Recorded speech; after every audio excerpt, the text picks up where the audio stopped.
আসসালামু আলাইকুম। আসলাম ফরিদপুর মধুখালী বাজারে। আমার দেবরের মেয়ের আজকে হলো ষঠী, মানে জন্ম হওয়ার কয়েকদিন পরে যে একটা অনুষ্ঠান করে সেটা ষঠী। বাচ্চার ষঠীর দাওয়াত আছে আজকে। আমি বাচ্চার জন্য কিছু কেনাকাটা করব, তা আসলাম।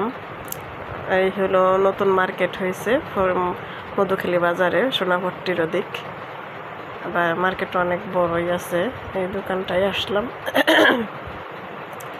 দোকানদার অনেক ব্যস্ত, অনেক নতুন দোকান সাজাচ্ছে, সময় কম পাচ্ছে, তা আমরা ওই সুযোগে একটু ভিডিও করে নিলাম। দোকানে অনেক মডেলের জিনিসপাতি আছে, অনেক ভালো সুন্দর সব কিছুই আছে। দেখতে থাকেন। আর বাবুর জন্য কী কিনবো ভেবে কুল পাচ্ছি না, এখন দেখতেছি কি কেনা যায়। তারপরে ভাবলাম যে একটু ঘুরে ঘুরে দেখে আসি। একটু দেখলাম, ভিডিও করলাম একটুখানি। অনেক জিনিসই আছে, অনেক জিনিস আছে ইলেকট্রনিকের, সব জিনিস, রাইস কুকার, সব অনেক জিনিস আছে।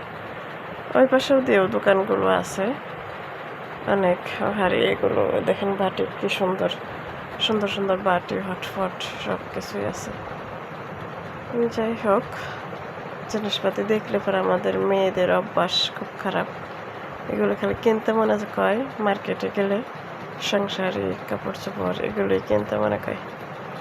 যাই হোক, আপনারা আসবেন নতুন মার্কেট, খুব সুন্দর অনেক জিনিস আছে যেগুলো এখনও অনেক সাজানোই হয়নি।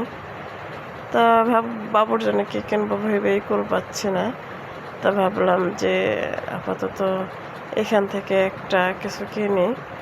ভাবলাম যে দেখি বেবি বাথটাব কিনে একটা। এই যে বেবি বাথটাব, ফাইন সুন্দর বাথটাব। যাই হোক, ওই গোলাপিটা কিনবো না, লালটাই কিনবো।